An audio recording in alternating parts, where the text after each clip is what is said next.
bien, tout cela dépend du niveau de l'entreprise. Bien évidemment, quand on s'adresse à une petite entreprise artisanale, à un petit commerçant, une entreprise unipersonnelle, il n'y a pas de connaissance des fonds européens. Ça ne veut pas dire qu'ils ne peuvent pas en bénéficier. Mais ils doivent passer par une structure d'intermédiation comme la nôtre, mais il y en a d'autres. Et les chambres sont là pour accompagner les entreprises, pour faire un diagnostic, savoir sur quel type de fonds elles peuvent aller et puis les accompagner pour porter leur projet. Quand on est sur une PME industrielle, quand on est sur une ETI, des gens qui font de la recherche déjà pour avoir un résultat ou pour être à l'international, eh bien, il y a une meilleure connaissance des fonds européens et pour avoir donc une visibilité sur un certain nombre d'années afin de s'engager dans cette démarche.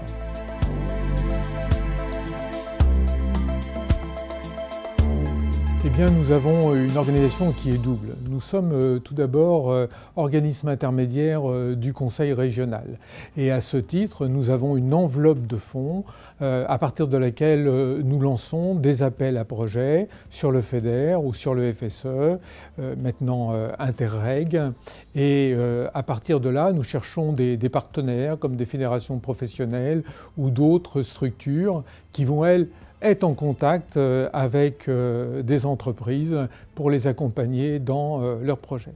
Et puis nous répondons nous-mêmes en tant que CCI Paris-Île-de-France à des appels à projets, soit de l'État, de la DRIETS, soit du Conseil régional.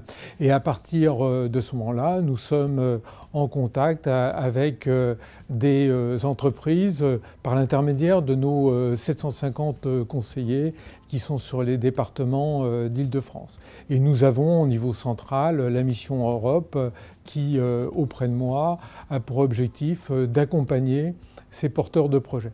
Nous avons même un consortium avec d'autres CCI, y compris des CCI qui sont dans le Pacifique, comme la Nouvelle-Calédonie, pour être donc sur des programmes avec lesquels nous sommes directement au contact de la Commission européenne dans l'accompagnement des entreprises sur différents secteurs d'activité. Et nous avons des conseillers qui sont spécialisés en santé, dans tel ou tel domaine industriel.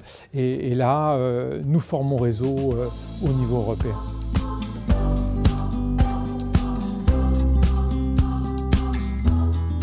Les financements européens ont toujours l'image d'être compliqués. Je ne dirais pas que c'est faux, certainement. Et donc, plus les appels à projets sont cadrés en amont par les différentes autorités de gestion, du niveau européen au niveau régional, plus ils seront faciles à utiliser, moins le risque de voir une baisse des fonds en fin de programmation sera présente. Il y a aussi tout le travail de veille.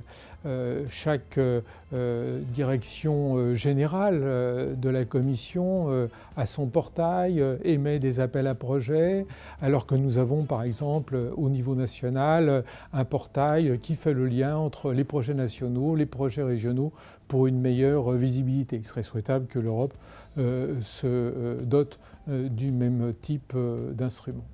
Ensuite, nous avons bien évidemment le sujet des différentes autorités de contrôle qui doivent s'harmoniser au mieux pour qu'il n'y ait pas de mauvaises surprises dans la gestion des fonds. Alors nous sommes sur l'Île-de-France, les fonds comme le FEDER, le FSE, nous avons un financement de 40%, donc il faut trouver d'autres sources de financement. Dans d'autres régions, ça peut être différent avec des taux de financement plus élevés.